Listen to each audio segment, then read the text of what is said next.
자, 그러면 어떻게 하면 이 파라볼의 특성을 이용하면서 쉽게 매매할 수 있는지 그 룰을 정하는 거죠. 룰. 자, 이제 상승으로 바뀌었단 말이에요. 이렇게. 근데 상승으로 바뀌었다고 무조건 매수할 수 없잖아요. 이렇게 하락할 수 있으니까. 그럼 언제 매수해야 되느냐? 상승으로 바뀌었다는 건 요 밑에 파라볼에 찍혔다는 것이고, 이 파라볼릭이 밑에 찍혔다는 거는 바로 진입한다는 얘기가 아니라 파라볼릭이 밑에 찍기 전의 값 거기다 대고 이제 평행선을 맞추는 거예요. 이렇게 확대해 보면은 정확히 지금 못 맞췄는데 제가 노트북이라 맞았다 치고 조금 더 정확히 맞춰볼까?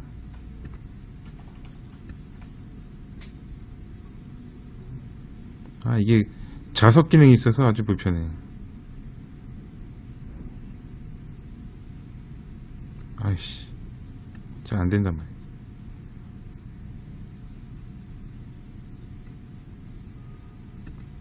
뭐 대충 이 정도로 살게요. 그러면 파라볼릭이 아래 찍혔을 때 무조건 여기서 임의적인 매매를 할 필요 없이 파라볼릭 밑에 찍혔을 때 요 밑에 찍기 전에 파라볼릭, 요 위에 있는 파라볼릭을 수평선을 그어주고 그때 진입하는 거예요. 그러면 진입이 좀 더 쉽고 느긋하게 여기를 바라보면서 천천히 진입할 수가 있어요. 이게 3일봉이기 때문에 매매할 시간 충분히 준다는 거죠. 이게 이제 상승시 밑에 찍었을 때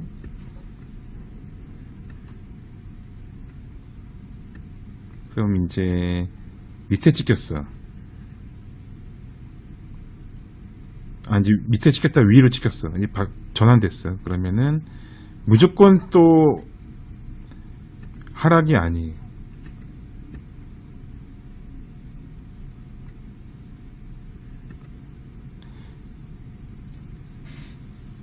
이제 여기 건드리면서 이제 위에 찍혔는데 여기 선을 봤을 때 이제 여기서는 매도죠. 이 날은. 하지만 여기서 상승 돌파 나왔을 때는 매도하는 걸 집어넣고 스위칭 해야 돼요. 아니면 그냥 손절 처리하고 관망하거나 여기서 하락을 못 치니까. 근데 이제 이 파라볼릭 방향성으로 베팅한다면 얘가 위에 찍혔으니까 매도인데 매도를 못 치죠. 여기 이전 지점을 하락 돌파하고 계속 가지 않고 위로 올라왔으니까 매도를 치겠다는 심사이면은 매도를 못 치지. 근데 이거를 그냥 지지와 저항으로 해석하게 되면은 여기서 이제 매수를 하겠지. 그래서 여기서 다 여기까지 포지션 유지를 하는 거죠. 이게 훼손되지 않는 한. 여기서 다시 파라볼이 바뀌었다. 위에 있다가 아래 찍혔어요. 그러면 아래 찍혔기 때문에 이 전의 지점이다. 또 평선 그어준다.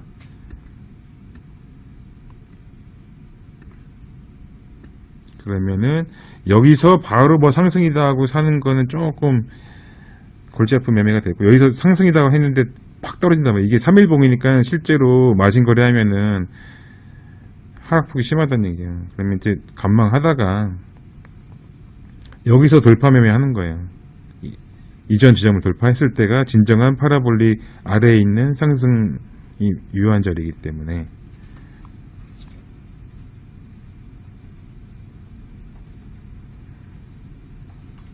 상승이 쫙 나왔다는 거예요. 마찬가지로 이것도 이제 이 지점을 못 넘었기 때문에 여기서는 일단 숏으로 대응할 수는 있죠. 단타로. 그러다가 다시 일로 왔으면은 방향 위로 바꿔야지 뭐.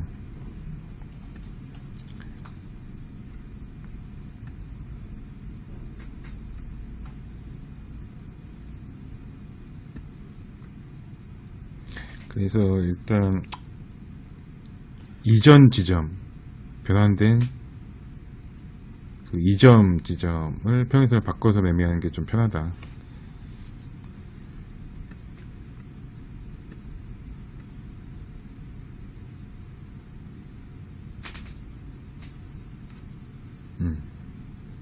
이게 3일봉이기 때문에 충분히 매매할 시간 준단 말이지. 사실 느리게 해도. 그러니까 비트맥스 할 때 여기서 매수 들어가고 손절선을 적절하게 뭐 한 50불 잡고 계속 매매를 하다 보면 먹는 폭이 크기 때문에 손절 당한다 하더라도 먹을 수 있다고.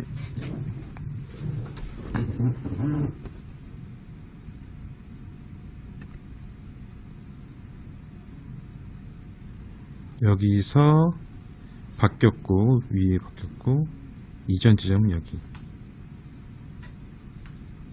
이게 왜 이렇게 되냐, 파라볼릭이 고저를 인식하기 때문에 이렇게 파라볼릭 위에 찍으면 굉장히 큰 변동성이 나왔지. 파라볼릭이 어떤 수식은 뭐 종가로 한 것도 있는데 그거에 따라서 뭐 조금 다르지만 요 공략 방식은 뭐 같아요.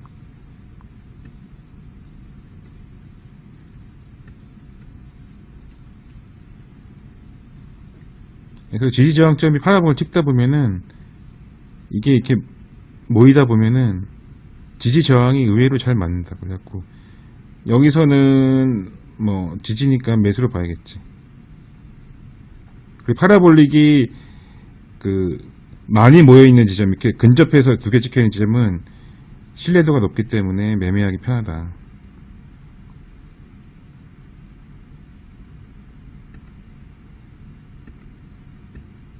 똑같아요. 계속 접근 방법 똑같아요.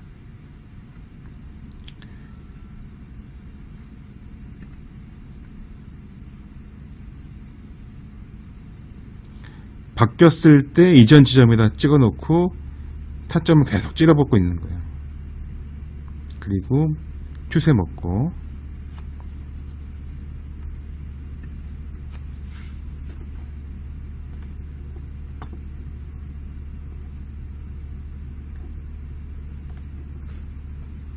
그래서 쭉 여기서는 일단 홀딩 하는 거지. 쭉 홀딩 하니까 뭐 이런 부분 뭐 신경 안 써도 돼. 사실 뭐 여기서 털어도 어차피 이익이니까. 근데 이걸 활용하려면 언제든지 기회가 오기 때문에 요런 거는 이제 시스템에서 익절 구간을 적절히 잡아서 이제 섞어주면 되는데, 근데 또 파라볼릭이 3일봉이라서 그렇지 뭐 1일봉 뭐 12시간 봉으로 하게 되면 여기서 또 메인 타점이 잡히기 때문에 활용 방법이 많다고. 다 똑같아. 이게 앞으로 계속 해봐도 계속 이 방식이기 때문에.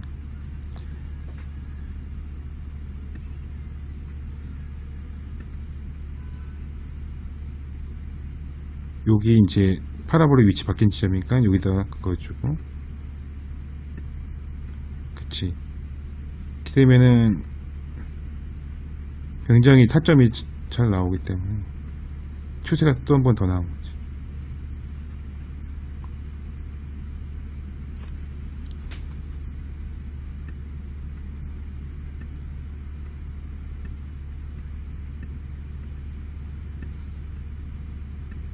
이런 식으로 위에 찍혔다고 무조건 매도를 칠 수는 없다. 이게 사실 이 파라볼 특성은 알겠지만 파라볼이 위에 찍히기 시작한 지점은 이게 아래를 많이 건드렸을 때 위에 찍힌다고. 그래서 이게 여기서부터 파라볼이 위에 찍힌 게 아니기 때문에 실제로 파라볼이 위에 찍혔네 하고 매도를 치면 이미 늦어버린단 말이에요, 보통. 그거는 뭐 매매를 다 했던 분들이니까 뭐 말 안 해도 알겠지만, 혹시나 해서 이 파라볼이 위에 찍혔을 때는 얘가 이미 여기 건드렸을 때라고. 그래서 여기서 매도를 쳐서 바로 매도를 먹는다는 게 거의 뭐 이루어지지 않지. 뭐 그런 경우도 있지만, 쭉 내려간 경우도 있지만. 근데 그럼 여기서 매도를 할지 안 할지 판단을 뭘로 잡아야 되냐면은 이전 파라볼의 위치로 잡아야 된다는 거지, 언제나. 그러면은 이거를 훼손을 해야지 하락이란 얘기야. 이걸 훼손하지 않으면은 파라볼이 위에 찍혀도 하락을 못해요.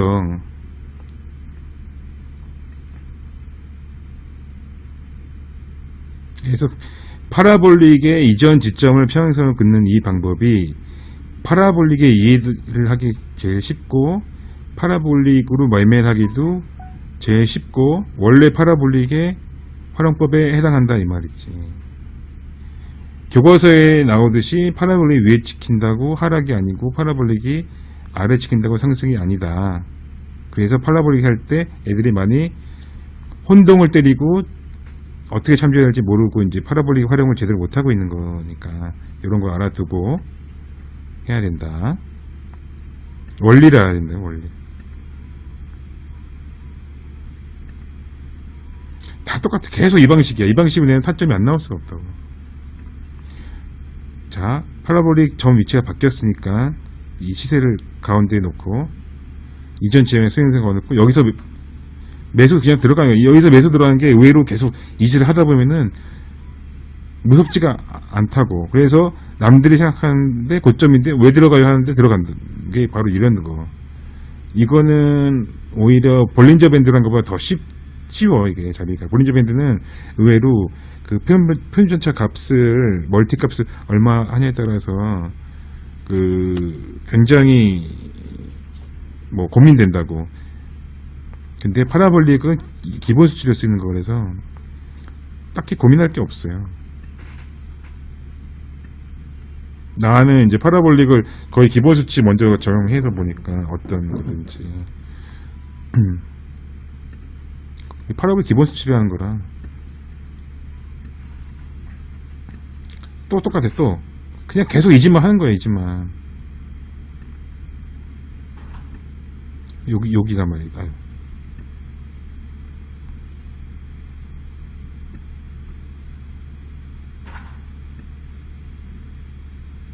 여기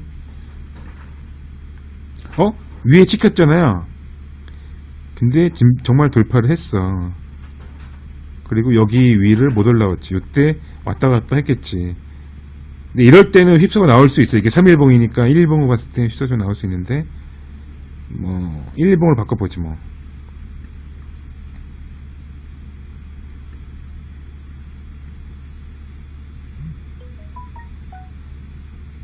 여기가 매도 자리네. 그렇지. 휩쓸가 있었네. 그래도 뭐 이 정도면은 매매해본 사람이면 충분히 잡아내니까. 그러니까 요 선이 있고 없고에 따라서 굉장히 고민할 자리에서 요 선 하나 때문에 고민을 안 하고 진입할 수가 있기 때문에 이 파라볼릭이 굉장히 유용하다고.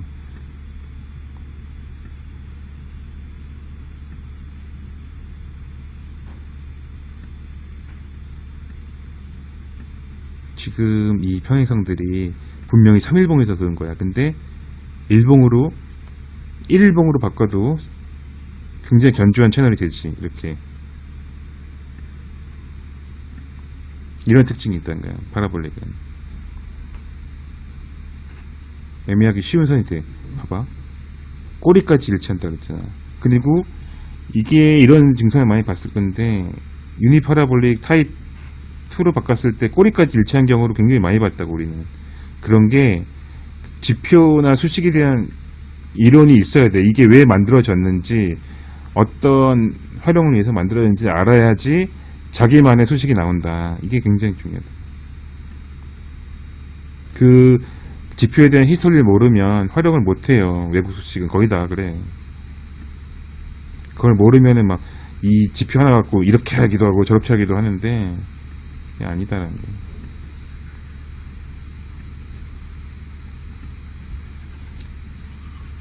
상승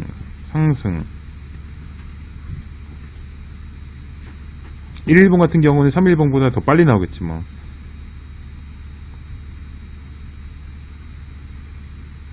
얘는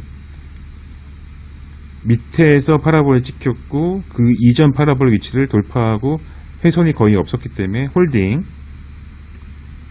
얼마 먹나 보자. 의외로 늦게 진입한 것 같지만 많이 먹는다. 밑에서 진입 못하고 여기서 확인 매수했지만 많이 먹는다. 그래갖고 추세매매의 기본이 파라볼에 대한 이해부터 나오지. 그리고 이 선도 과거에 찍었던 파라볼의 전환점이 여기서 찍었네. 여기서 과거 아니고 여기서 찍었구나.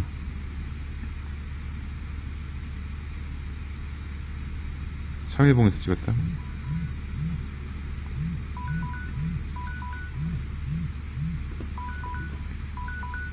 응? 잘못 봤는데. 여보세요? 예. 예, 추가했다고 하네요. 라이브에. 저 안 했죠. 우람샤이랑 텔레그램 하지 않았어요?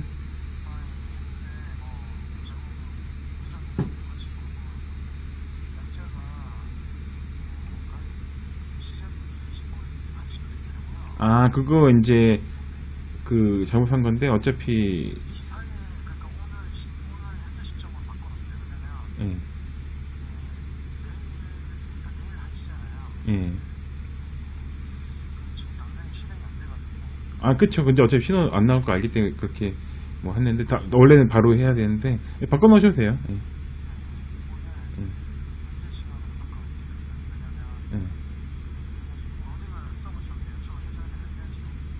예.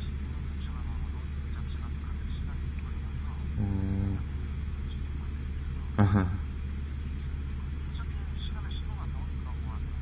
예, 그래요. 예. 알겠습니다. 네.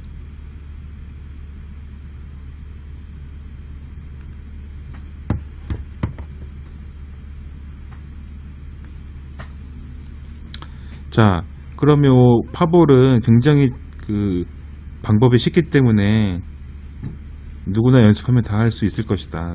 특히나 비트맥스로 이렇게 매매를 많이 해본 사람들은 요거는 거의 식은 죽 먹기다.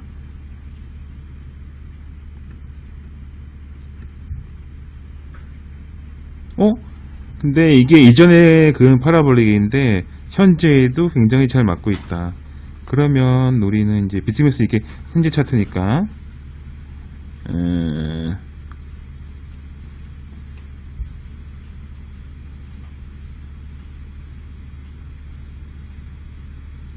지금 여기 있네. 와. 3일봉을 봤을 때 이제 이전 파라볼릭 위치도 보면 여기가 이제 중요한 위치였고, 지금 보면 또 굉장히 중요한 게 여기서 바뀌었다. 이게 점검하고 난리 났던 날이고, 막 비트맥스 안 열리고, 막 비트맥스 에러 나고 막 그랬는데, 여기죠, 여기. 그러면은 얘를 보고 여기서 들어가면 여기도 이상한 자리가 아니라는 거야. 여기서 롱 들어간 게 맞다고. 6830 뭐. 그러니까 애들 다 여기서 롱 들어간 거야, 실제로. 근데 여기서 자꾸 숏을 치는 게 내가 좀 좋게 보진 않았지. 그러니까 되게 간단해진다고, 이게. 왜 숏을 치냐, 내가 이제 채팅 내용을 보니까 너무 생각이 많다. 추세에 어긋나는 생각을 너무 많이 한다는 거지. 그게 나도 왜 그런지 모르겠는데,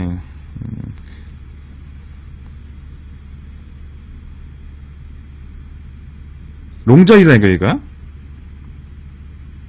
여기가 전형적인 롱자리야. 전형적인 매도 자리가 아니야.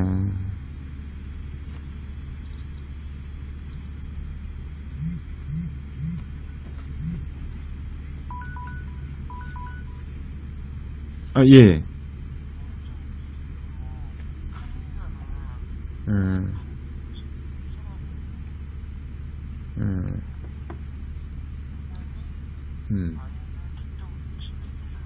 그쵸.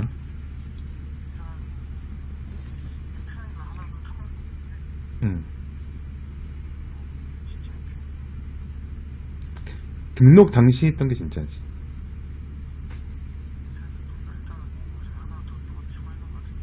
누가 더 초했다고요? DB에요? 어떻게 그럴 수가 있지? 아, 그거 지금 개발 서버에다 추가한 게 있다는데 근데 개발 서버는 안 돌아가잖아요.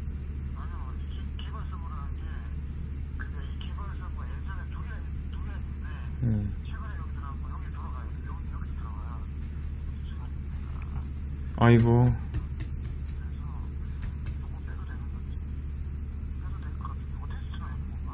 예.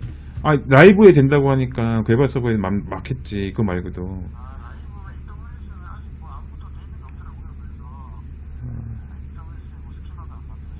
그러면, 그래갖고, 운영사양이 메신저로 그 얘기 했다는데? 어떻게 해결하게 됐어요? 예.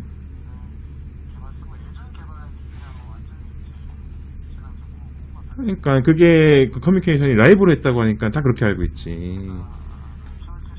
아이고, 그럼요. 아이고, 그럼 안 되지. 예. 그러면 이거, 우람창이하고 그 텔레그램으로 어떻게 맞춰보셔야 될 것 같은데? 글쎄. 예.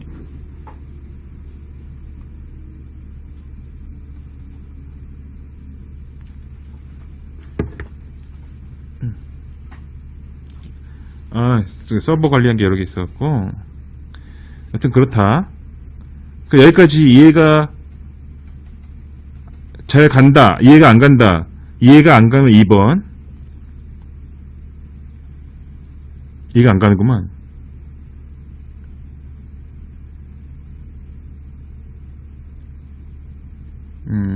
이해, 질문. 채팅으로 질문. 로즈 프로가 이해가 안 가는구만.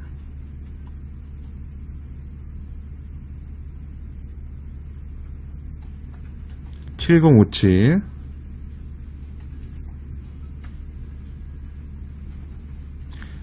7057자리에서 뭐 그렇지, 모든 선이 위에 있으면 저항이지 뭐. 근데 이제 이게 아까 우리가 언제 그었나, 뭐 과거에 지금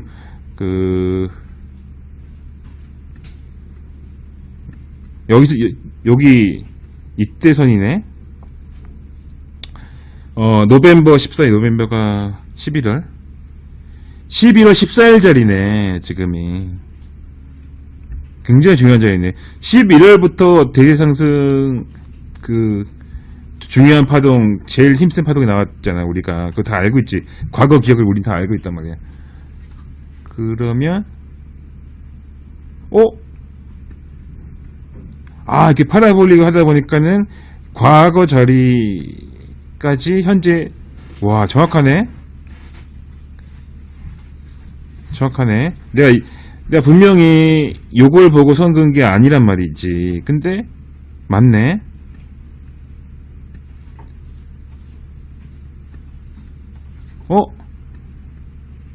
좋네. 이게 바로 파라볼릭, 아까 내가 말했듯이 파라볼릭 선이 근접해서 두 개 있으면 굉장히 강력한 선이라고 했듯이. 와, 이거 이렇게 데이터가 없는 거네. 와, 여기가 지금 여기 있는 거야. 여기서 우리가 매도 단타 물론 칠 수 있지. 뭐 1분봉 5분봉 많이 있는데 손절 걸고 해야 되는 이유고 여기 있고, 이게 매도 치기 쉽지 않은 자리라고.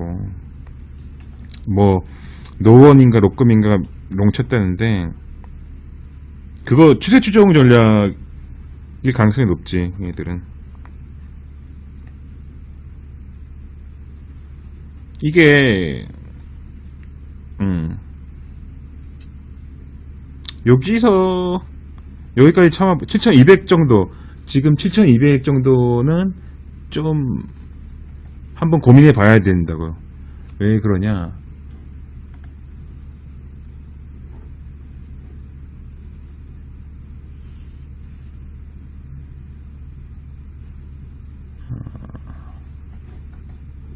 지금 얼른 보이지 못했는데, 이게 8200이면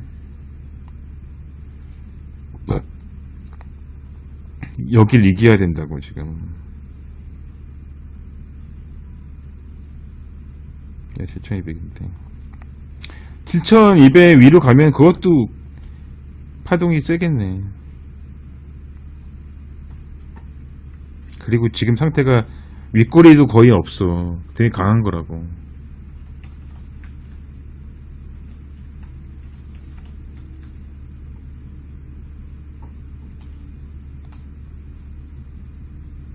(7200) 뚫으면 추가 상승 나오겠네. 뭐 뚫을지 안 뚫을지 나도 모르지. 그거 뭐 그때 가서 생각해봐야지. 근데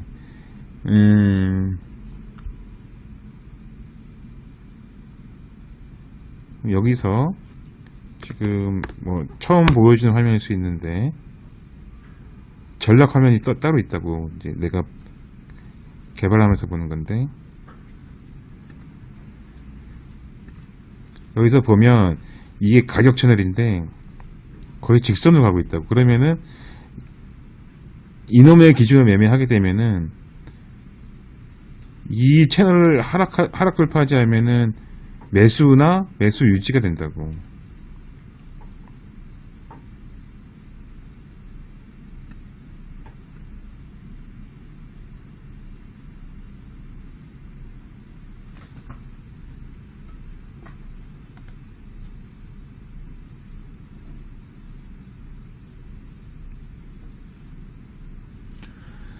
추세가 맞지, 롱추세가.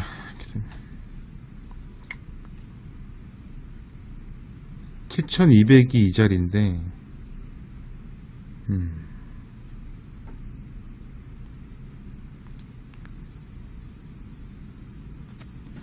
소리 들리나?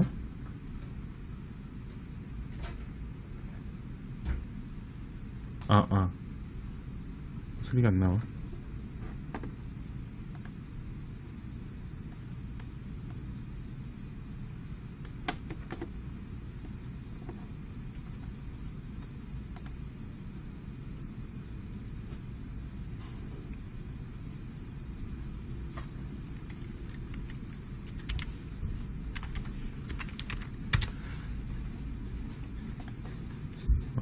이거 왜 이러니? 비가 와서 회선이 안 좋나? 여튼간에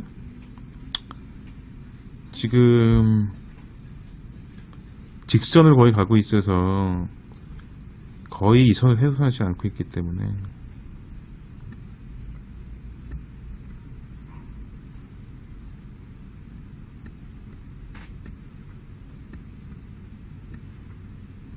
그냥 매수를 보는 게 속 편한 거야. 그리고 이게 프라이스 채널이라고 많이 쓰는 건데, 이렇게 프라이스 채널이 평행으로 바뀔 때가 있는데 그때 가서 고민해도 늦지 않다.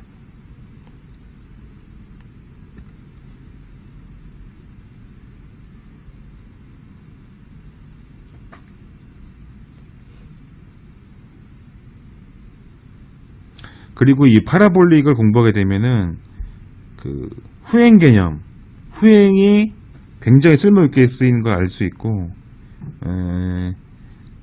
이 시세는 후행의 힘으로 가기 때문에, 그러니까 옛날 과거에 그 선들이 모여서 수렴과 발산을 반복하기 때문에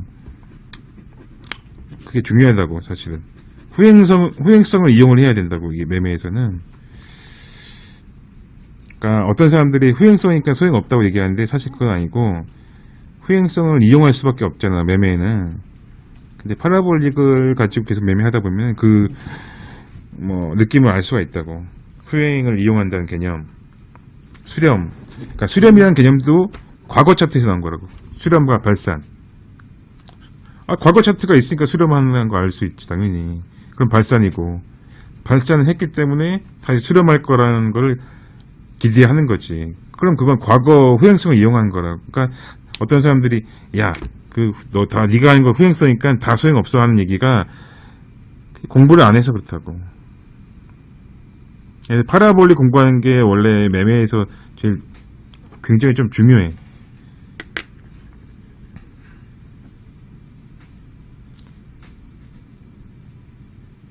그래갖고 그런 사람들한테 반박할 거리를 공부를 해놔야 되고,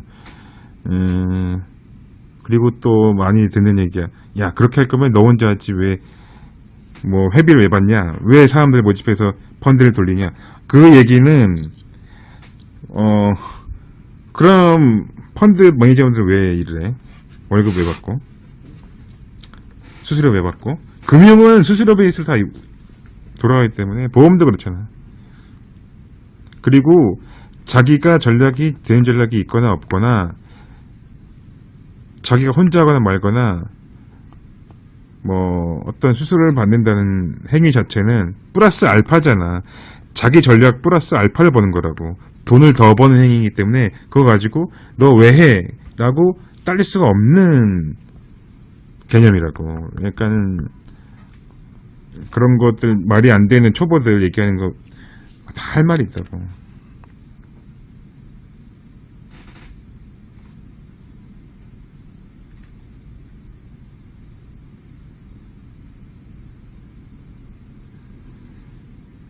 그러면 뭐 질문에서 또 뭐가 있어? 이제 이해함. 저항. 질문. 저항으로 보면 되나요? 그건 뭐. 노원 녹금. 노원 녹금이 추세 매매한 것 같아. 내가 보기에도. 사실 롱추매라는 건 사실 추세를 알아도 굉장히 불편하지. 그때 변곡점에 들어가지 않으면 나중에 다시 매매한다는 게 사실 굉장히 불편해. 그러다 보면 숏을 치기도 하지. 이제 자기 매매가 너무 늦게 되면은 그게 사람이 엇박자나고 말릴 수밖에 없는데, 롱은 못 하겠는 거야, 심리적으로. 그러면 숏을 치게 돼 있어. 그러면 그 말은 롱 추세일 때 숏을 치게 되는 거기 때문에 계속 역추세 매매, 엇박자 매매를 할 수밖에 없어요. 근데 역추세 매매라는 거는 횡보 추세일 때밖에 써먹지 못하지. 그러면은 추세장에서 역추세 매매를 하려고 노력하는 꼴이 되니까 점점 더 단타 매매가 돈을 잃는 쪽으로 흐른다고. 추세 매매 개념으로 본다면. 그래서 그 단타나 뭐 그런 거 너무 열심히 하지 말라는 얘기 많이 하잖아, 오래 하는 사람들. 너무 열심히 하면 안 된다고. 단타 매매 다 수학적으로 증명이 된 거라고. 이게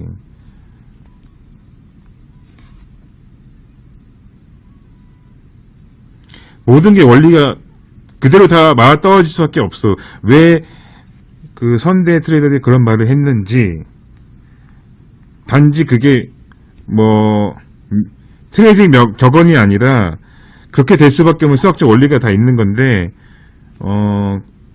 괜히 모르는 사람들 우기잖아. 그게 아니라 그렇게 될 수밖에 없기 때문에 그렇게 말한 거였어, 사실은. 근데 사람들은 오해한다고, 이걸 가지고. 공부를 안 하니까. 응?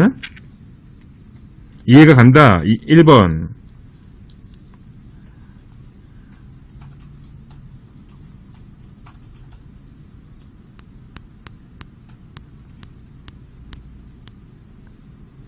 사실은 굉장히 간단한 이론이다라는 거야.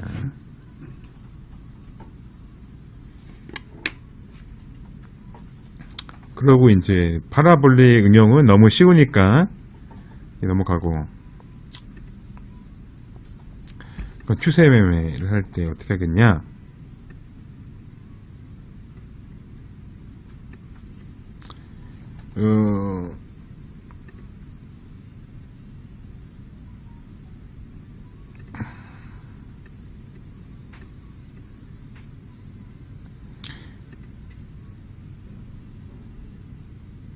자, 그 하락 추세선 그을 때 고점과 고점을 읽는단 말이지. 이렇게.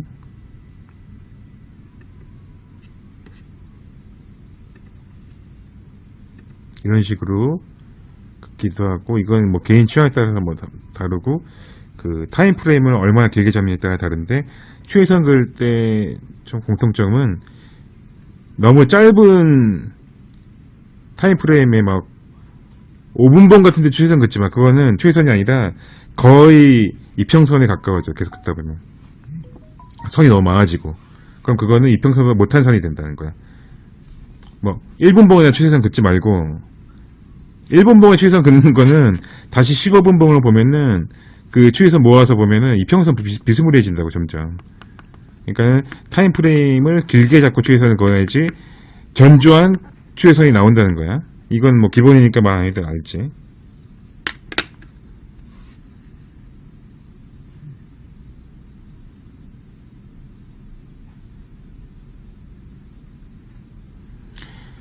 그럼 자 4시간도 사실 짧지. 4시간 동안 뭐래. 비트코인 4시간 동안 행보하는 것 엄청 많은데 비트코인 뭐 1단위로 행보한 경우도 많아요. 그래서 사실 일봉 채널 이상에서 하는 게 좋아. 4시간도 모르겠어.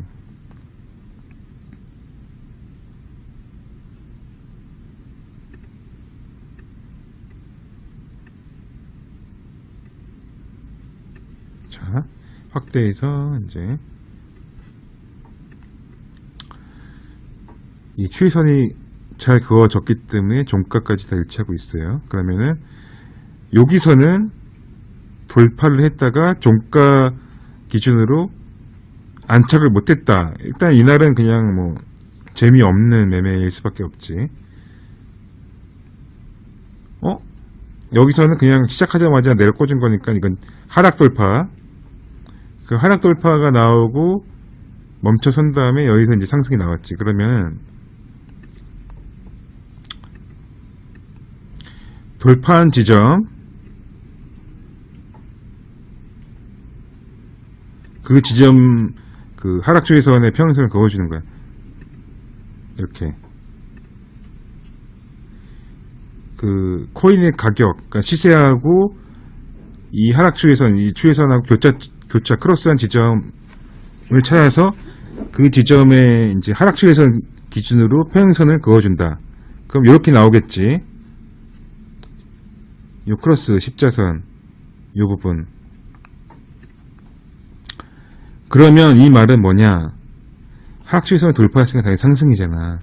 그럼 상승인데 보통은 이거 떨어지면 어떡하지? 다시 막 걱정한단 말이야. 근데 그거를 매매 매뉴얼을 정하면 어떻게 해석할 수 있냐면 요거를 상승 돌파했다면 이 상승 돌파한 교차점을 회수하지 않으면 하락을 할 수 없다가 정답이겠지. 그러면 우리는 매수를 여기서 하든 손절을 여기다 잡고 대응할 수가 있게 되는 거지. 굉장히 쉬운 매매가 된다는 거야.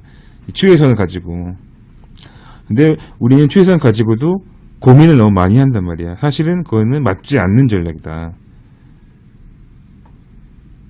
응?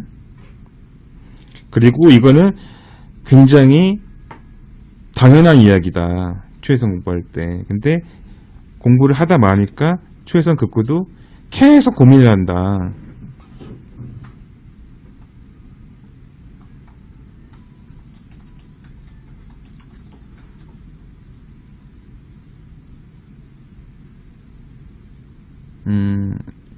이건 너무 당연한 얘기지, 들어보니까.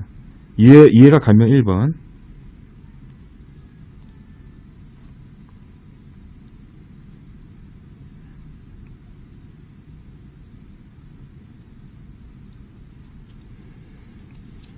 파라볼릭은 이제 넘어갔고, 이제 추이선에 대한 이야기를 하는 거야.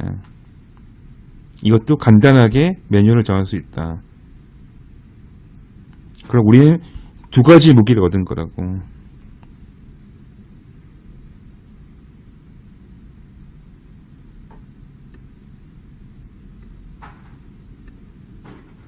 자, 이것도 마찬가지로. 이거는 꼬리만 만들고 종가로 안착을 못했으니까 제외지. 매도겠지, 오히려. 여기서 매수를 한 사람은 여기서 굉장히 마음 편하게 매도 칠 수 있는 거지. 고민을 안 한다고. 이게 히든 매수가 있고, 세력이 여기서 죽으면 안 되고, 어떤 사람이 픽이 나왔는데, 그런 개소리 하면 안 된다고. 그거 정말 미친 짓이야.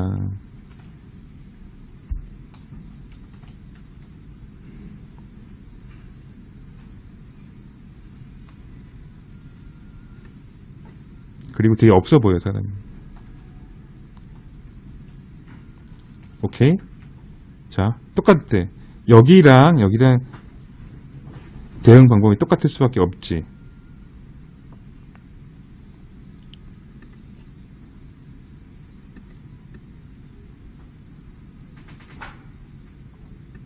여기서는 살짝 건드리고 확대해서 보면은 하락 추이선에서 꼬리가 나왔어요.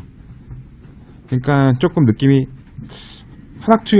교차점을 훼손했지만 하락추 훼손을 정확히 잡고 꼬리가 나왔으니까 야 내일 한번 좀 보겠다 했더니 역시나 자리를 또 줬어. 이날 1일 4월 1일 3월 1일이다. 여기서 물론 뭐 어느 정도 갔지만 다시 매도가 됐지. 여기서 이제 예제가 나오네. 요 선을 훼손했을 때만 하락으로 바뀐다는 거지. 정확하지? 그걸 따라가고 있어, 추세선을. 굉장히 많이 먹은 거지. 여기서 못 먹어도 여기서 지입하면 먹게 되는 거지. 내가 방금 그랬잖아. 이 추세선을 훼손하려면은 이 교차점을 훼손해야지만 하락 추세를 바뀔 수밖에 없잖아. 당연한 거지. 그러면은 매매 지점은 교차점이 되는 거라서 굉장히 매매하기 좋은 매뉴얼이 나온다고 여기서.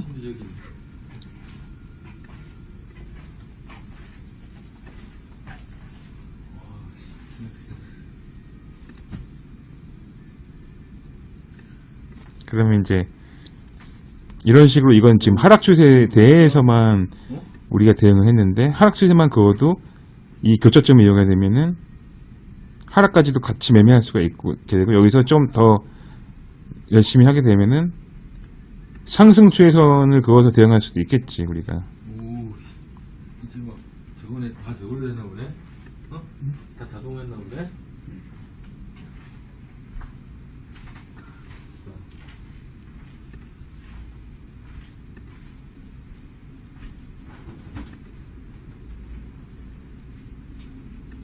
이런 식으로 해갖고 뭐 그렇게 하려면 좀 일찍부터 매도 대응을 했겠지. 이런 식으로 이 대응도 똑같이 교차점을 계속 그어 나가야 된다고.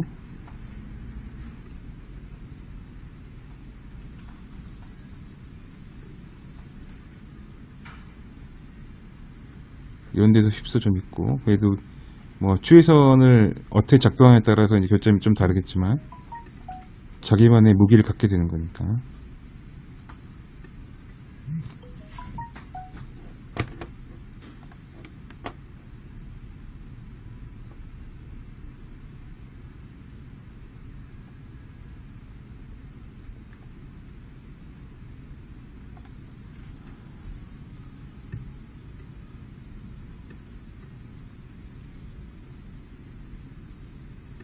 사실 요 추에서는 의외로 아는 사람들이 많아서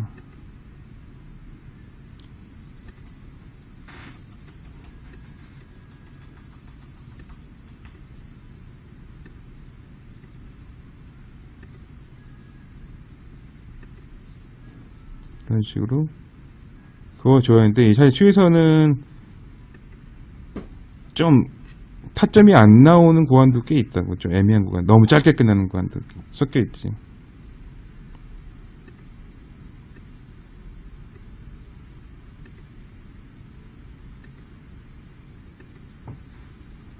그 다음에 추세선이라는 거는 어디를 시작점으로 잡고 어디를 끝점으로 잡는지에 따라서 좀 작도가 개인차가 많이 나고 좀 그런 게 있어. 그거는 뭐 개인차가 있다고만 알아두고 자기가 알아서 잘 적응해야 할 부분이고.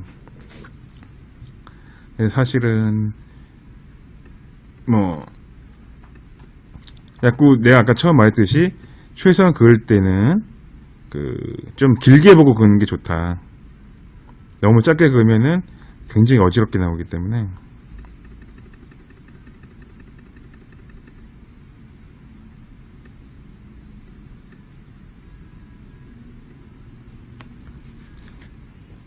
일단 추세선까지는 자기가 매매 어떤 타점을 좀 미세하게 잡을 때 주로 쓰겠지. 파라볼릭 같은 경우는 굉장히 매뉴얼이 간단하고 딱 정형화되어 있기 때문에 좀 쉽게 매매할 수 있고 고민 안 하고. 추세선은 당연히 그럴 수밖에 없는 게 추세선은 먼저 작도를 해야 되니까 그 작도 때문에 조금 그 개인별로 취향이 그때 나와. 하여튼 특징은 그렇다. 근데 원리를 알아야 되니까 우리는 원리가 뭔지 추세대 원리를 알아야 되니까 요거를 이제 강의를 한 거고. 그러니까 되도록이면은 파라볼의 기본 수치를 매매하는 게 좋지. 왜냐하면 파라볼의 기본 수치는 어떤 차트를 키든 나오니까.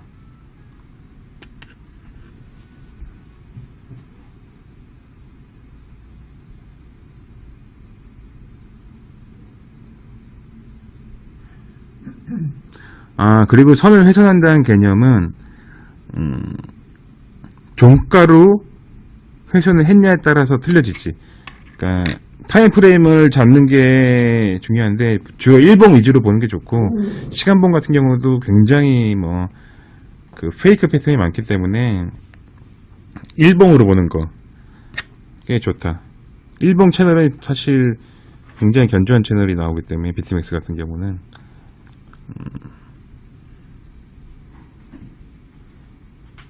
일봉의 종가, 그러니까 그 일봉의 종가는 코인에서 시가 9시 기준으로 돌파를 했느냐 아니면 실패하고 꼬리가 나왔느냐, 그런 거 자기만의 어떤 기준을 좀 세워야겠지. 그거는 자기가 선호한 타임프레임이 또 다르기도 하고 그런 거.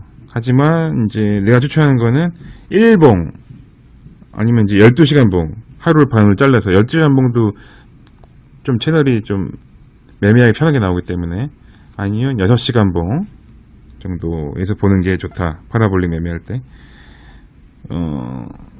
4시간 봉부터는 조금 뭐라 말할 수 없는 약간 페이크가 있어서 조금 헷갈린다. 의외로 되게 많이 건드리기 때문에 핍수가 꼬리들이 막 어지럽기 때문에.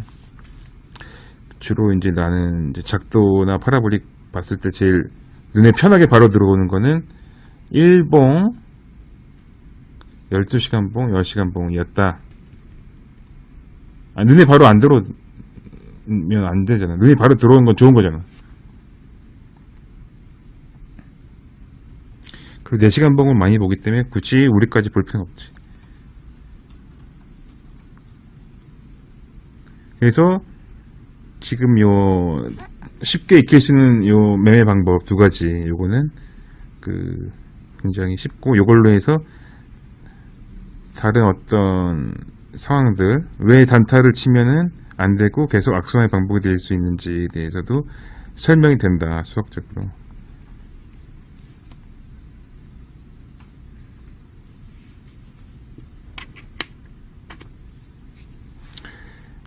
변곡점에 딱 제대로 스위칭하지 않으면 뒷북으로 매매하게 되면 계속 그 심리적으로 말리기 때문에 힘들어져. 점점 추세 놓치면. 그게 추세 매매 기본이고, 추세 매매라는 건 뒷북으로 매매하는 얘기가 아니라 대응의 영역이라고 분명히 그 해외에 나와 있는 왜 추세 추정 전략인가라는 책에 적혀 있고, 보통 사람들이 오해하는 게 추세 추정 매매하고 뒷북 매매하고 헷갈린다고. 추세가 강력하니까 지금 이게 고점이 아니라 막 매수를 한다. 그건 불타기일 수 있고 뒷북 매매일 수 있어요.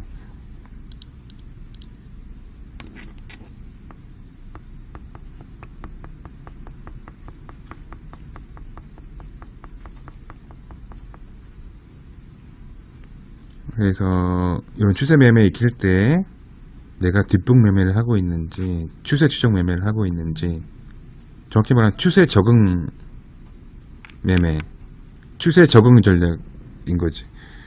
우리나라 단어적으로 그렇게 뭐 단어가 형성됐으니까 그렇게 부르는 거지. 왜냐하면 영어로 트렌드 폴로우 전략이니까 이제 트렌드 폴로우는 추세 추종이라고 해석을 한다고. 사실은 추세 추종이라는 건 추세 대응 이 영역이 더 크다고. 그게 분명히 해외 책들이 다 나와 있어요.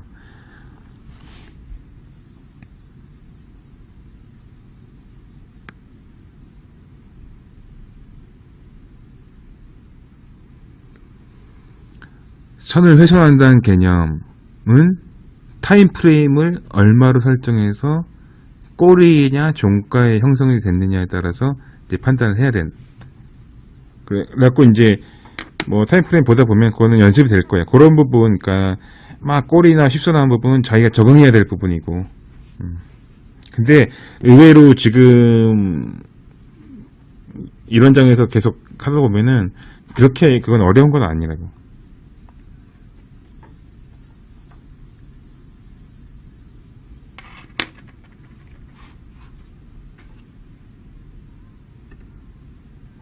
게다가 지금 일봉 예로 들었기 때문에 분봉에서 비트맥스 매매 좀 해본 사람들은 적응하기 쉽지. 일봉이니까 시간 되게 많이 준다니까 실제로는. 그러면 이제 이 추세 작도의 부분에 있어서 사실 나도 굉장히 매번 실시간으로 긋기도 힘들고 그런 게 개인차 난다고 분명히 설명을 했어요. 그러면은 이 부분을 어떻게 쉽게 매매에 이용할 수 있는지, 그게 바로 유니피사르 지표인 거지. 요 그림 많이 봤을 거야. 내가 하도 올려가지고. 근데 굉장히 큰 의미가 있는데 거기에 대해서 깊게 묵상하는 사람이 없었기 때문에 이 활용을 못하고 있는 것 뿐이다. 그러면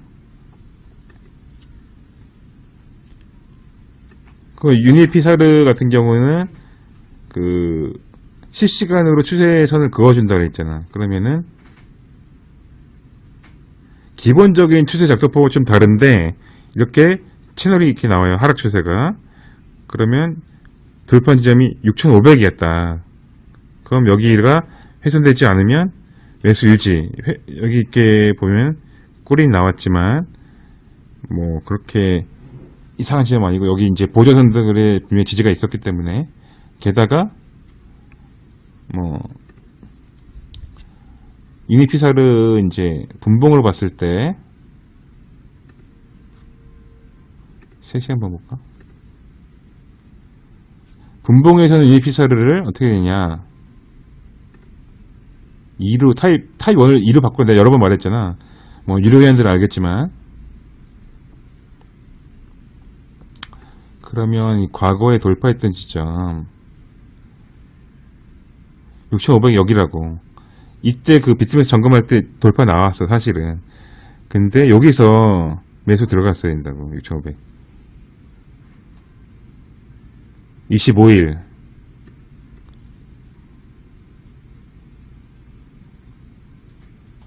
아니면 못 들어갔으면은 여기 좁은 문 통과할 때 들어가야지 뭐. 여기 손절 잡고. 근데 이 당시에 여기를 훼손 할 것 같은 느낌이 거의 없었지. 사실 계속 지지하고 뭐 거의 건드리지 않더라고.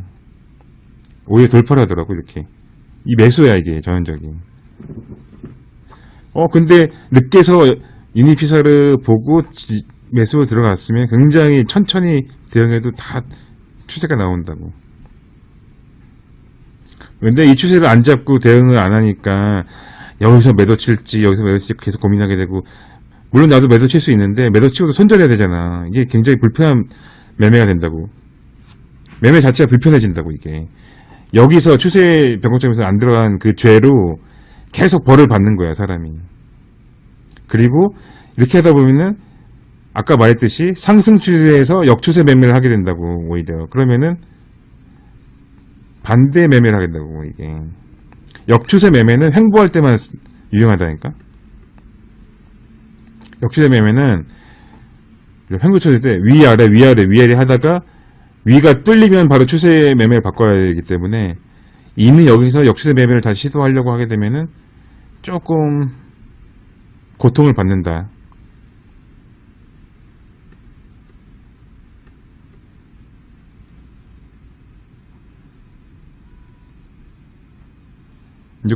요거는 뭐 이해하기 쉽지. 그동안 매매 경험을 뒤돌아보면. 비트맥스에서 자주 일어나는 일이거든, 개인들이.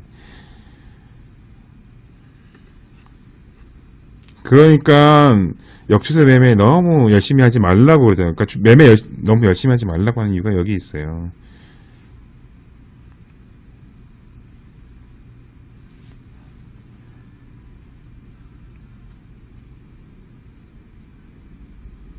추세 한번 타면 편하다는 얘기야, 그만큼. 그 다음에 추세 변곡은 몇 분 단위로 안 나와, 원래. 1단위로 봐야지 겨우 나온다고.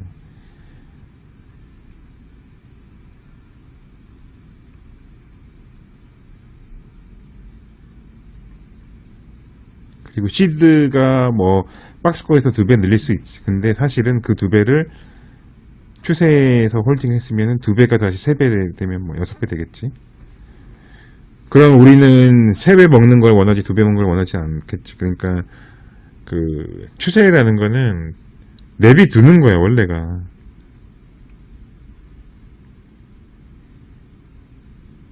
근데 박스에서 뭐 2배 먹고 했으면은 양호하게 그 시드를 가져갔으면 그게 6배가 될 수도 있는데 추세 때 오히려 멍 때리고 있다는 거는 반대 매매라고 이게.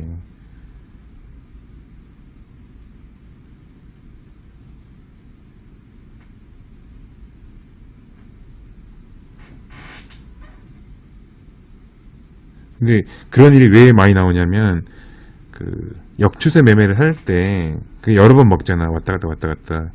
그럼 사람이 거기에 세뇌돼서 그 추세를 안 보게 된다고.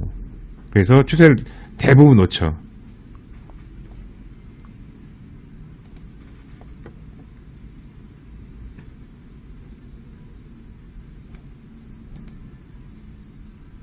그리고 다음번에 놓쳤기 때문에 다시 또 역추세 매매 하려는데 다음번에는 추세가 나왔기 때문에 더 고민 때려가지고 못해요.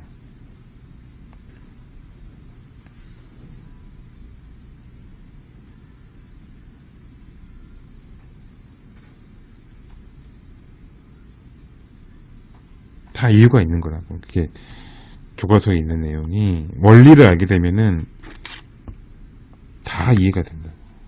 근데 원리 이해 없이 그 뭐 여러 가지 보조 지표, RSI, 일목균표, 신니도를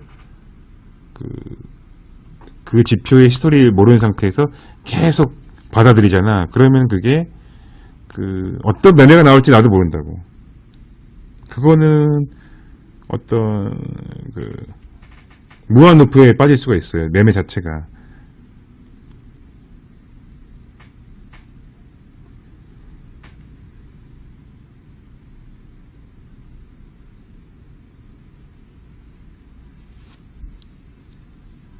그리고 이제 추세 매매할 때 좀 어려운 지점은 추세가 잡히기 전에 하락이 된 상승인데 한번 이제 끝 추세를 빠져나올 때 이제 새로운 추세가 생길 때 그때 약간 손실 날 수 있어요. 그때 추세 추정 매매는 거의 승률이 뭐 다 까인다고. 그래갖고 추세 추정 매매는 사실은 한 40%대나 50%대 승률이 나와요. 근데 그거는 이상한 게 아니라 자연스러운 거다.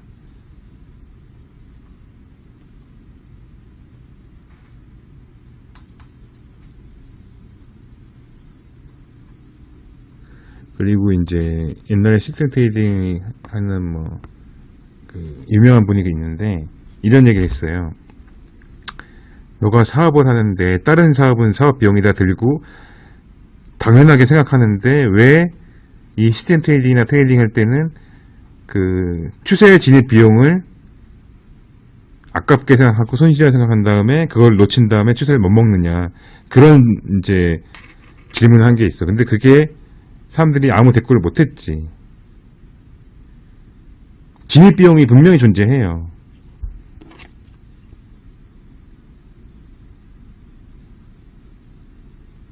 사업할 때는 임대료, 뭐 의자, 책상 그런 거 다 돈 내고 하면서 왜 추세 추정 매매 할 때 진입 비용을 드는 거를 무서워하느냐, 그런 이야기 한 적이 있어요.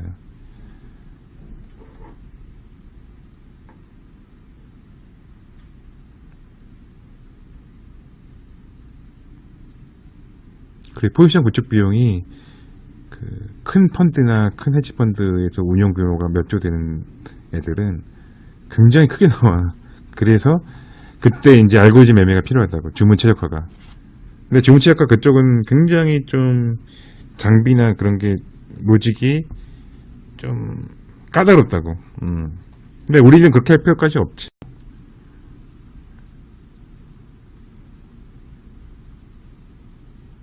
이제 이 금융 쪽 시스템의 메커니즘 이해가 갈 거라고. 왜 추세 바뀌기 전에 그렇게 장난질을 치고 포지션 구축하는데 그렇게 쓰레기를 다 떨어내려고 하는지 로직들이.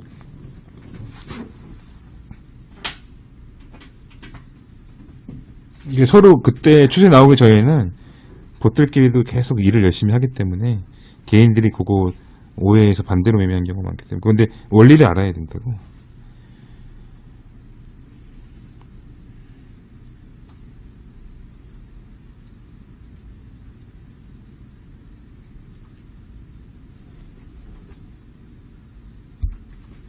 알겠나? 어때, 이제, 어떤 이런 메커니즘이 다 이해가 가지. 이해가 안 간다, 2번. 모든 게 다 한 방에 설명되잖아.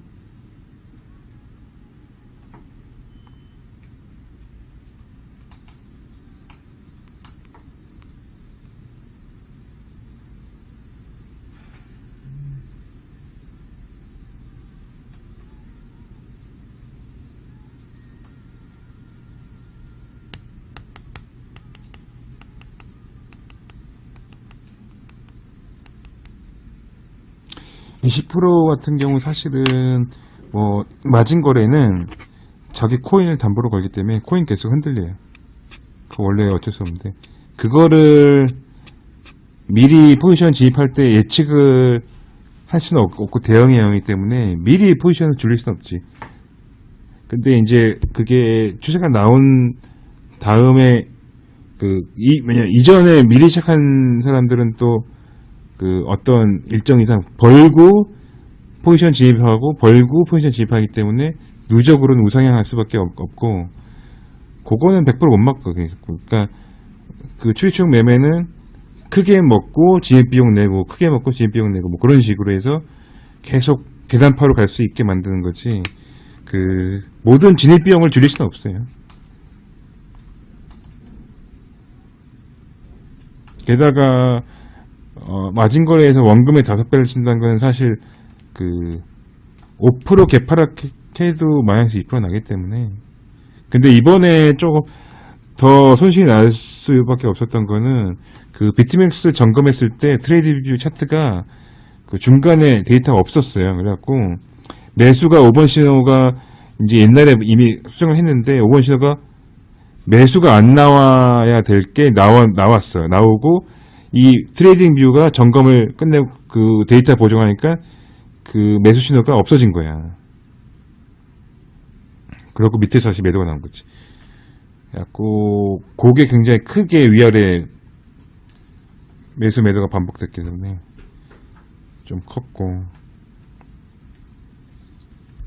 그 다음에 이전 또 봇들이 매수를 한 게 있었는데 그거랑 그 다음에 7번 신호가 위에서 매수 나오고 아래에서 매도 나왔기 때문에 좀 휩싸여 있었기 때문에.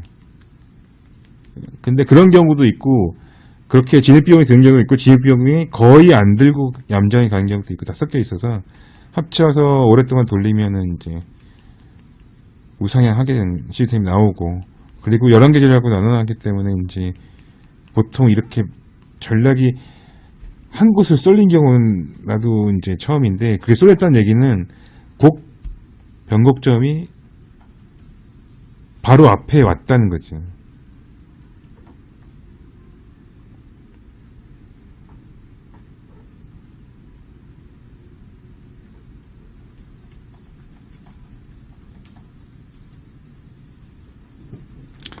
그리고 비트맥스 점검 다음에 또 어떤 현상을 봤냐 하면은, 가만히 있던 이제 비트맥스 가격이 8,000을 찍고 다시 내려온 그런 걸 봤는데, 그때 나도 좀 긴장했지. 신호가 또 가짜로 나올까봐. 근데 나도 그런 짓을 했는데, 근데 그때 다행스럽게 신호가 이상 현상이 없었고 잘 나왔다고. 그때 7번 신호가 매수가 나왔는데, 다시 데이터가 자동으로 트레이딩부 애들이 점검을 다시 해갖고, 다시 차트가 정상으로 돌아왔는데도 7번 신호는 살아있었기 때문에, 그때 잘못 나간 신호는 없었고, 그때 근데 느꼈지. 아, 이제부터 신호가 정박자로 가겠다는 거를 알 수가 있었단 말이지.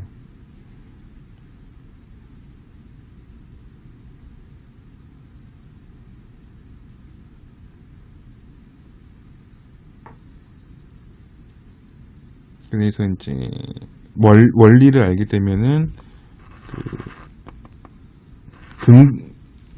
좀 앞으로 예측을 할 수 있을 때가 있어요. 하다 보면 감이 올 때가 있어요. 그러니까 이제 왔구나. 그러니까 그 정도로 그냥 느낌이 올 때가 있어요.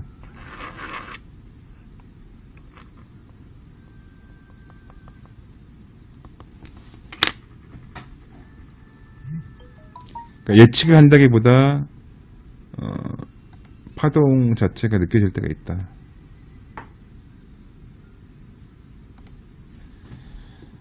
근데 그걸 느끼려면은 원리 이해부터 해야 된다.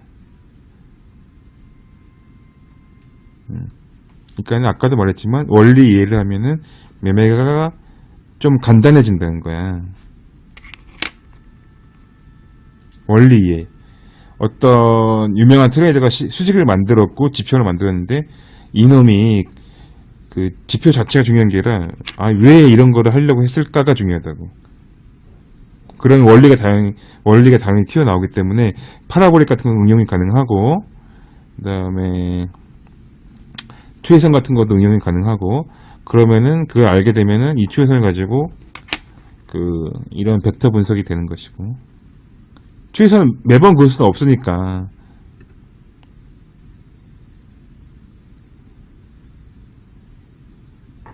지금 타입 2를 이제 일봉에서 보면은 아까랑 다르지. 조금 계단파가 나오고 있어요. 하나 둘 돌파시고 돌파시고. 타입 1으로 해야 되고, 보통 일봉에서 타입 1으로 하라고 추천하지.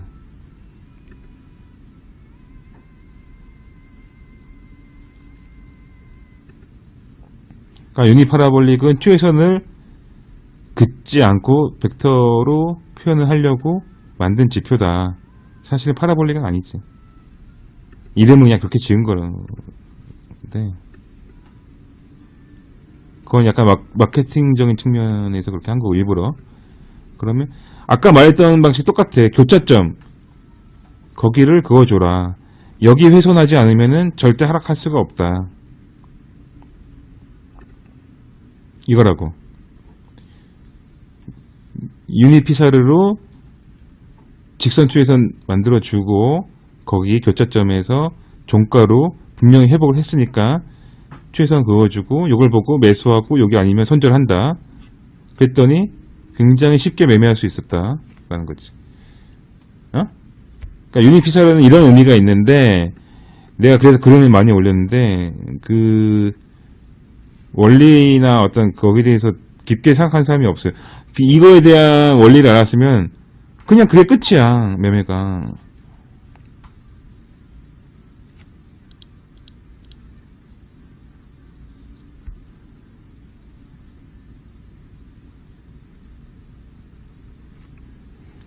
그 추세 교차. 파라볼릭 아까 설명한 것도 사실 추세 교차지. 추세 교차 확실히 확인하고 들어간 건데, 파라볼릭이 위아래 바뀌었다는 거는 교차라는 얘기잖아, 추세.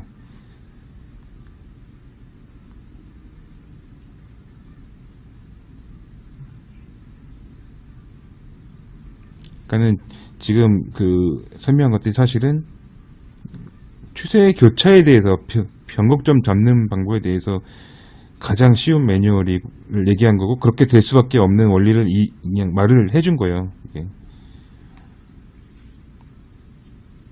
추세 교차.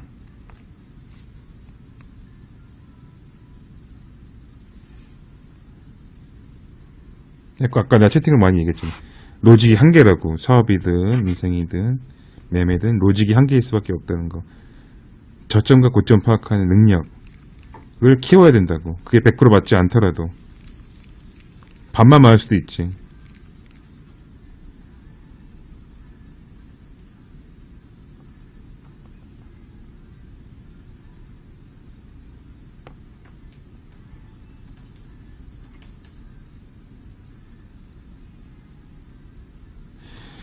초심자 입장에서는 어떤 매매든 자기 몸에 익혀야 돼. 왜냐하면 그 어떤 좋은 매매든 처음에 하다 보면은 옛날 버릇이 계속 나와. 이게 고치기가 되게 힘들어요. 그건 뭐 당연한 거지.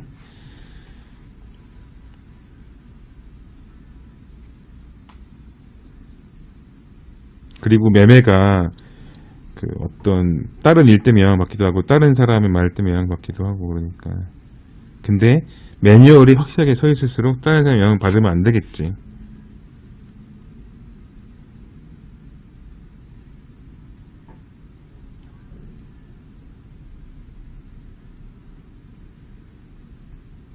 근데 그게 그렇게 쉽진 않을 거다. 연습을 해야 된다.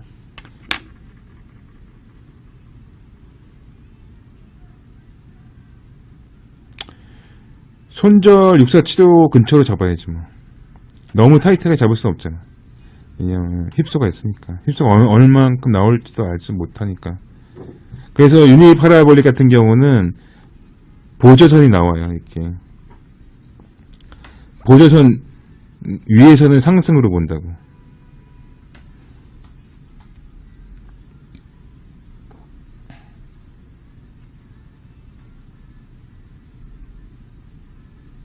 그래서 이게 굉장히 좀 쉽게 할 수 있는 지표를 만들어 놓은 건데, 이게 어떤 의미인지 모르지, 보통. 내가 설명하기 전까지는. 응?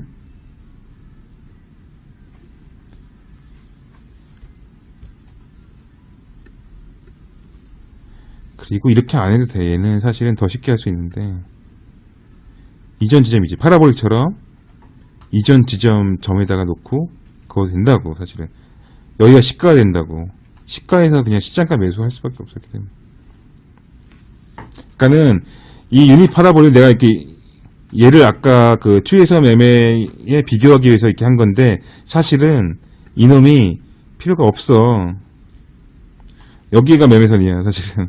그리고 이 보조선을 훼손하지 않고 이렇게 녹색으로 나오면 그 지지라고. 그래서 이 부분이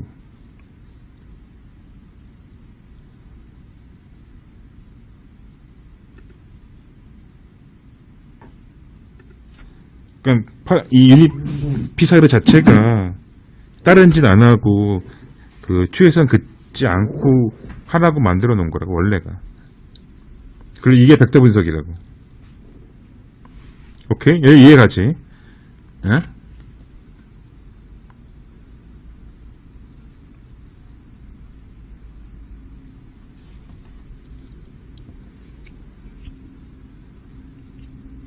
그래서 차트 분석을 하기 싫으면은 방송 보고 그냥 하면 된다고 내가 여러 번 말한 거.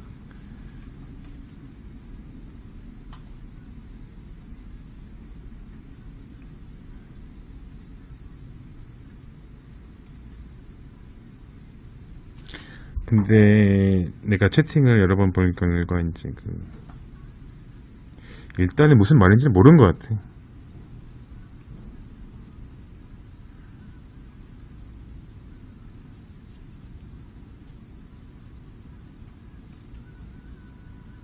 굉장히 채팅에서 중요한 얘기 많이 했는데 며칠 지나면 다시 되돌아오더라고. 그건 이제 모른다는 얘기거든.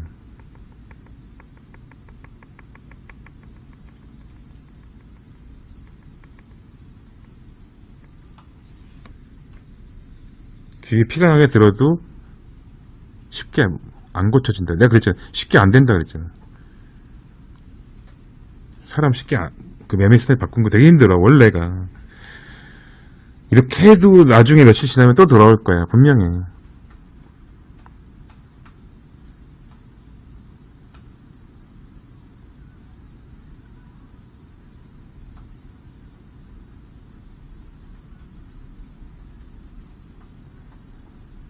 네 에미다님은 누구세요?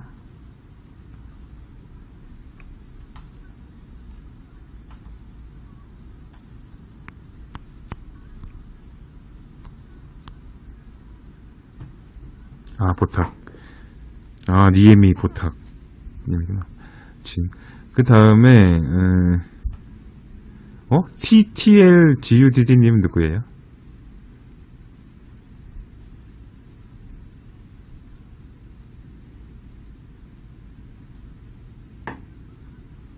아, 나는 노비는 누구야?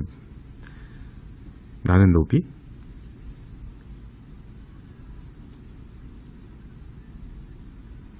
아, 0.06? 아, 많이 왔네. 그러니까 이게 계속 오르냐?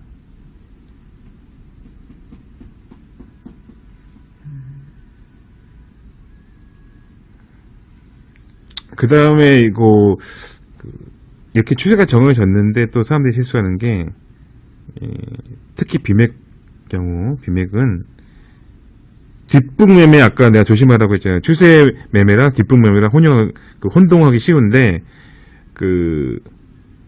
한참 진행된 다음에 불타기 한 경우가 있다고. 왜 그러냐면 이 비트맥스 설계 자체가 내가 두 배만 질렀어. 두 배만 질렀는데 아까운 거야. 지나가 보니까.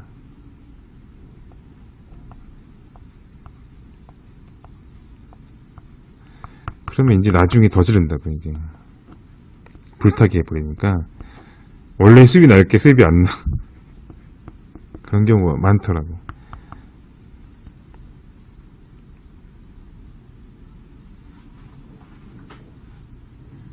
나는 노비는 누굴까? 그러니까 그러면 안 된다는 거야. 왜냐하면 그게 에너지 소비가 크고 손실 보는 가능성이 크기 때문에 좀 그 짓을 계속 하면은 그거를 그대로 코딩으로 해보면은 마이너스가 굉장히 심해. 그건 안 돼. 불타기 매매가 좀 안 돼. 하여튼 불타기는 참아야 돼. 근데 불타기가 굉장히 참기 힘들다고. 비트맥스는 이게 굉장히 힘들어. 불타기 하려면 정말 잘해야 되니까. 근데 보통 잘하기 힘들고 불타기 한다는 것 자체는 이미 늦었을 때 많이 하기 때문에 안 좋은 자리에 불타기 하게 되거든.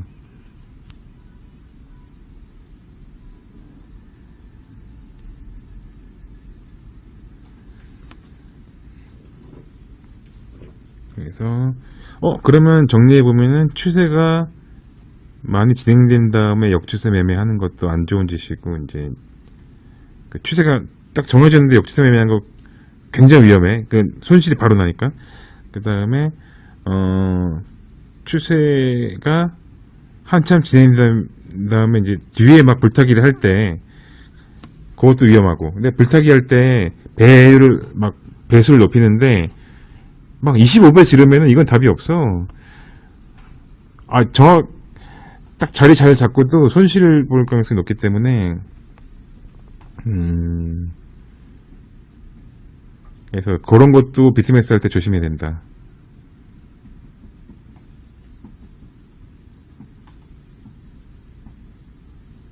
그러니까 불타기를 하더라도 어떤 코딩을 해서 시스템 트레이딩으로 하면 되는데, 손으로 불타기 한 거는 거의 심리가 말려요. 그래서 좀 위험하다.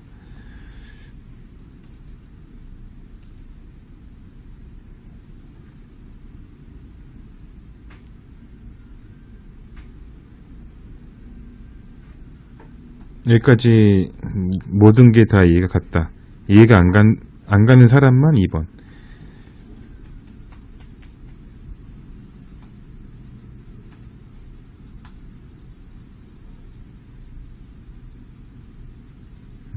이해를 하는군.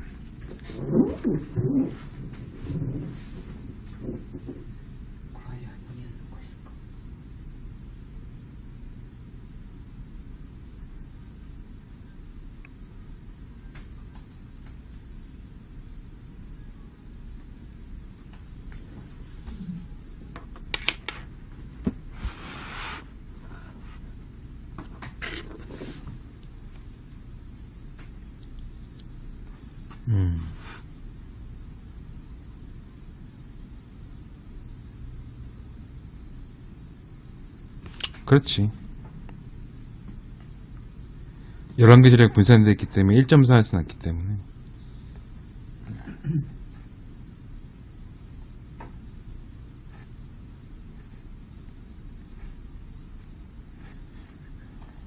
회수는 안 했을 때 잘 판단했고 잘 이제 추세를 타야지. 그러니까 추세선 교차가 일어났다 하면 무조건 잘 보고 잘 진입을 해야 된다고.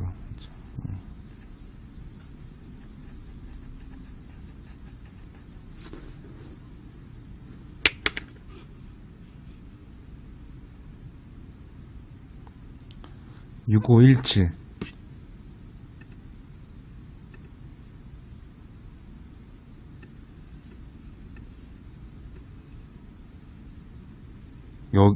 이게 이제 6시간 봉 정도 보면은 24일 오후 3시 정도가 진입자리에요.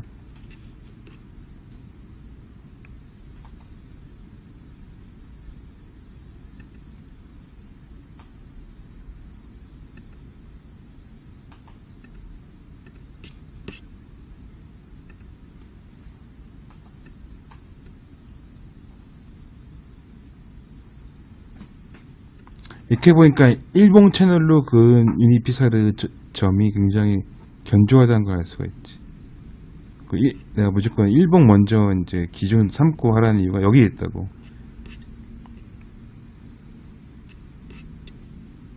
지금 유니피사르 2번. 근데 일봉에서 내가 매뉴얼을 이제 유료위원들한테는 1로 보세요라고 했지. 1로 해니까 요 자리가 나온다. 확대해보면 요 점, 이 점을 가지고 그 다음 타점을 잡는다.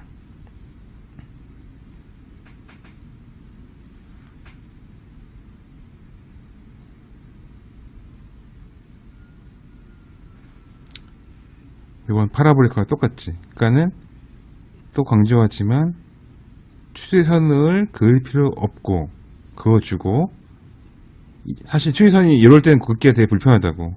근데 그거 노이즈 제거해서 벡터로 추세선을 그어줘, 유니피사르는. 그 후에 파라볼릭처럼 이 전환점에서, 이전 전환점에서 요거 수평선 그어주고 그 다음에 매매에 이용한다.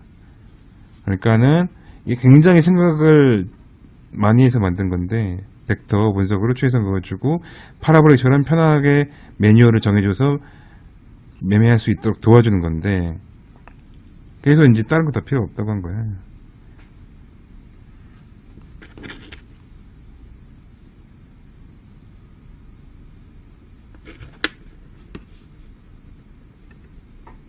처음에 말한 파라볼릭과 같은 심플한 매뉴얼, 그 다음에 추세선을 그을 필요가 없게 해준 간편한 말 섞어준 거, 그 다음에 분봉에서 타입2로 지지저항을 볼 수 있게까지 만들어 놓은 거라고. 이게 굉장히 그러니까 그 다른 사람들 쓰기 좋게 하려고 굉장히 그 만들어 놓은 건데, 글쎄 뭐 내가 이런 얘기를 이렇게 디테일하게 안 했으니까 뭐 모르겠지만,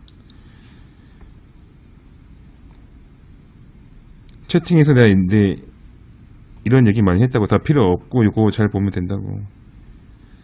그 이유가 바로 이런 거에서 이제 있다.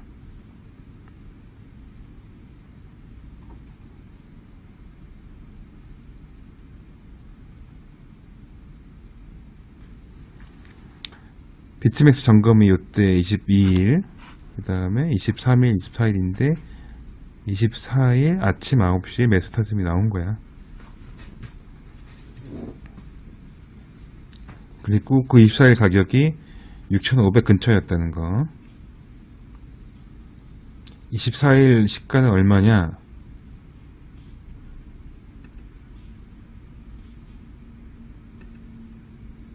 오픈 6521 6,521일. 그러니까 24일 6,521은 매수 맞다. 근데 물론 중간에 뭐 분봉에서 하락을 했을 수도 있지. 그리고 요 전략은 이제 요게 타점 잡혀 다음 날에 이제 매수가 시가가 그냥 들어간 거지. 그게 또 휩쓸 있었지. 근데 나는 보통 이렇게 추세 전환이 나온 다음에 요런 지점들은 그냥 신경을 안 써요. 거의 하락하든 말든 꼬리가 나오든 그렇게 하려면은 매뉴얼이 명확해야 된다. 이렇게.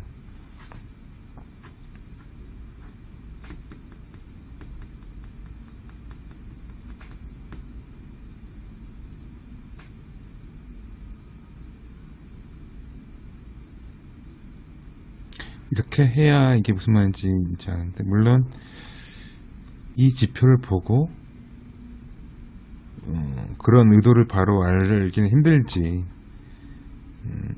그러려면은 이제 경험치가 있어야 되는데.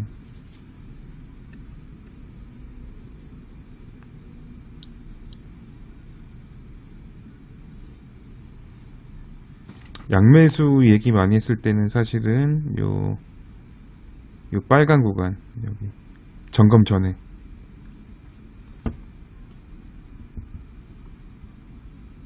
점검됐을 때는 사실 뭐 그냥 사실 근데 점검 전이든 그 다음에 저배롱 같은 개념을 많이 얘기했었고, 그리고 주로 나는 채팅방에서 사실 좀 롱 위주로 많이 이야기했었고, 거의 롱 위주였어 내가. 그리고 그 채팅방에서 그 어떤 관점을 선동한다고 해서 잘 얘기 안 했어 처음부터. 근데 공부가 된 내용들은 중간중간에 내가 그 차트 캡처해서 많이 얘기했지. 근데 이제 원리하고 의미를 모르니까 그런 것들이 순간순간 그냥 지나갔던 거지, 사실은 같은 얘기를 하고 있는 거라고. 잘 생각해봐. 같은 얘기밖에 안 했어.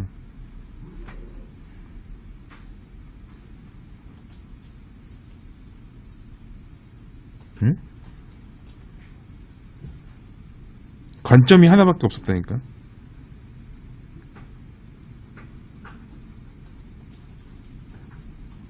그래 안 그래?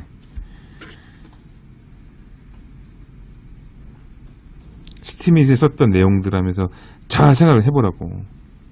스티밋부터 이 파라볼릭 타입 1, 2가 있어요. 지시 저항이에요. 그것만 보면 돼요. 교차점이 중요하고, 나는 시장가로밖에 안 해요. 롱으로 보고 있어요. 다 얘기했잖아.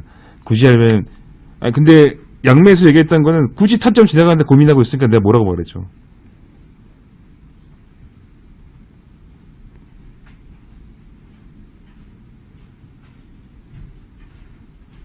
그리고 그에 대해서 얘기했지.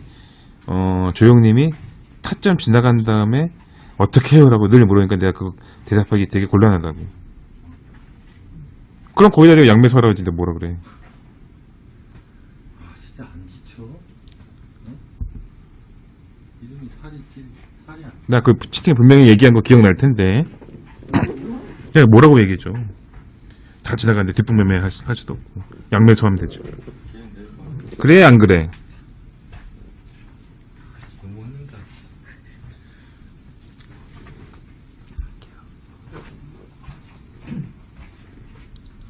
이제 다 이해가지. 지나갔던 이야기를 다 종합을 해서, 그러니까 트레이딩은 기억력이 중요한데 기억을 해보라니까. 내가 스팀에서 썼던 글들, 그 다음에 차트 캡처했던 거, 그 다음에 중간에 지나간 자리에서 질문은 내가 괴롭습니다 얘기한 거, 그 다음에 양매수 얘기한 거, 그 다음에 관점은 롱 관점에서 난 뭐 딱히 얘기한 게 없고, 저배롱은 항시 유효하다라고 얘기했었고, 그 다음에 요 빨간 구간 말고 요 점검 이후로는 딱히 매도 이야기는 안 했어요. 근데 봇이 매도를 했다가 매수를 바꾸면서 이제 좀 손실이 난 게 있지. 근데 요 교차점 지나가면서 봇이 다 매수를 바뀌었지. 왜냐하면 이 자리가 이걸 돌파하지 못했으면 추가 하락이었을 테니까 봇은 밑에서 매도를 친 거라고.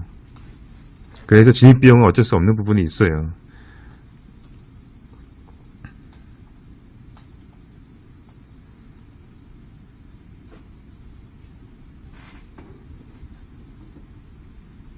이것도 이해가지. 왜냐면 봇들이 매도가 나왔다 밑에서, 그 얘기는 그 지점을 지나면 봇들이 매수로 바뀔 수 있다. 즉 변곡점이다 라는 거지. 즉 추세 교차가 나올 가능성이 있어서 추세가 바뀌거나 그냥 가던 길 가서 하락을 하거나. 근데 여기서 하락을 했으면 비트코인이 망했겠지. 그 5,800 그 밑까지도 열릴 수가 있지. 추세 확장 국면에서는.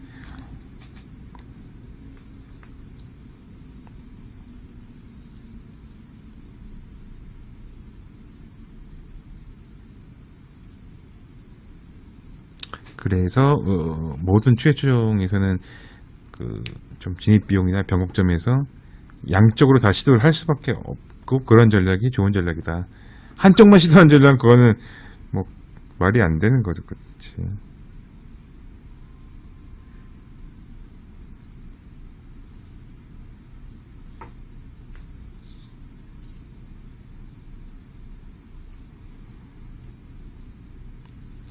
그리고 뭐 변곡점에서 한쪽만 시도한다는 거는 반대로 굉장히 망할 수도 있는 거지. 먼 미래에 어떻게 될지 모르는 거라고.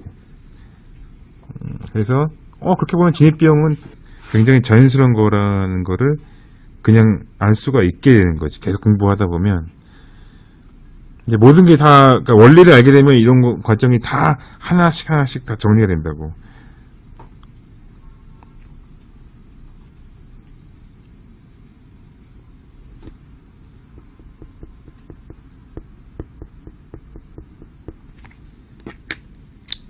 그러니까 지금까지 기억한 것만 기억하면 다 되는 것이고, 공부하기가 싫다 그러면 유니피사를 쓰면 되는 거고. 그렇게 정리가 되는 거야.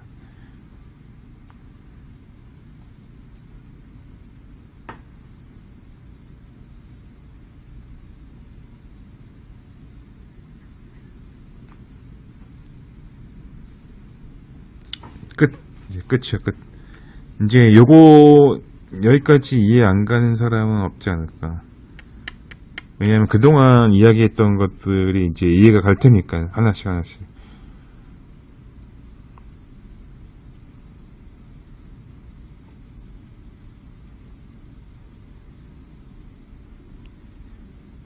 그리고 모든 트레이딩 책에서 했던 말들이 왜 그런 얘기를 했는지 수학적으로 증명이 되잖아.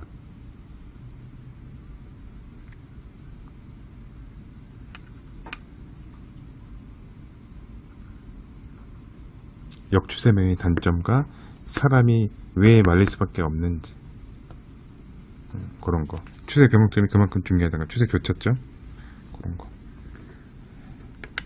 그걸 알게 되니까 진입 비용에 대한 것도 이해가 가고,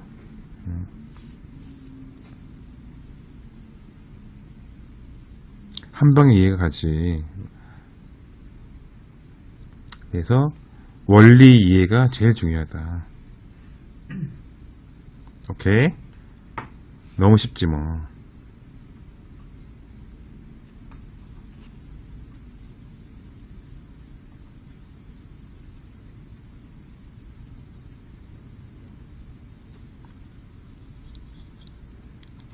(8월 18일에) 롱존버. 그래, 맞지. 아니면은 뭐 털었더라도 추세 교차에 대해서 알았으면 나중에 편하게 자신감을 가지고 진입할 수 있었겠지.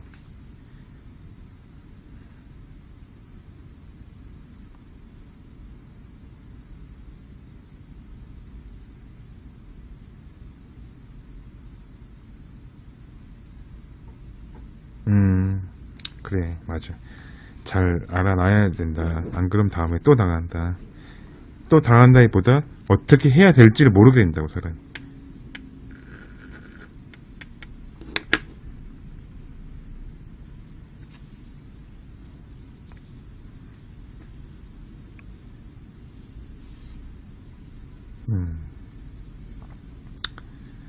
자, 그러면 이제 녹화를 끈다.